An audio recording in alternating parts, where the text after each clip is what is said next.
پہلی رات دلہن جب گھر میں آئے تو دولہا جو ہے سر کے بال پکڑ کر، پیشانی کے بال پکڑ کر، ہاتھ پکڑ کر یہ دعا پڑھے، اللہم انی اسألک من خیرہا و خیر ما جبلتہا علیہ و اعوذ بک من شرہا و شر ما جبلتہا علیہ۔ اے اللہ، اس عورت کی بھلائی کی میں دعا کرتا ہوں اور اس کی اچھی عادتوں کی دعا کرتا ہوں، اور اس کی برائی یعنی بری عادت سے، بری چیزوں سے پناہ مانگتا ہوں۔ کہتے ہیں یہ دعا پڑھنے سے جو ہے اللہ تعالیٰ اس عورت سے برائی دور کر دے گا اور گھر میں آنے سے اس عورت کی نیکی اور برکت لائے گا۔ جب خلوت حاصل ہو اور رغبت آپس میں غلبہ کرنے لگے تو یہ دعا پڑھیں ہم بستری سے پہلے، اللہم جنبنا الشیطان و جنب الشیطان ما رزقتنا۔ اے اللہ، ہم دونوں کو شیطان مردود سے دور رکھیے، اور جو ہمیں اولاد نصیب کریں ہم دونوں کو اس کو بھی شیطان سے دور رکھیے۔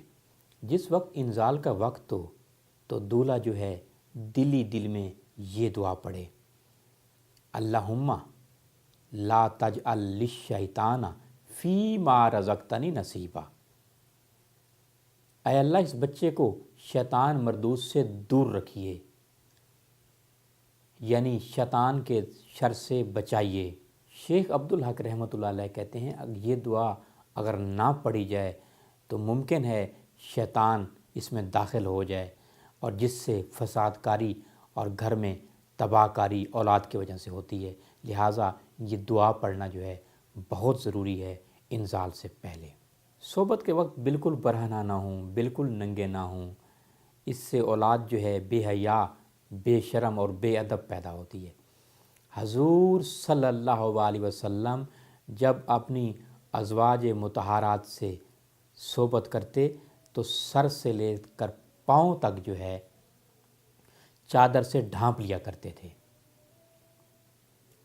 حضور صلی اللہ علیہ وآلہ وسلم نے یہ بھی فرمایا کہ کوئی شخص جو ہے جانوروں کی طرح جو ہے عورت پر، اپنی بیوی پر نہ چڑھے، یعنی مثل چوپائے کی طرح جو ہے اپنی بیوی پر نہ چڑھے، بلکہ پہلے بات چیت سے اپنی عورت کو، اپنی بیوی کو آمادہ کرے، بوس و کنار کرے، اس کے بعد جو ہے ہم بستری کرے۔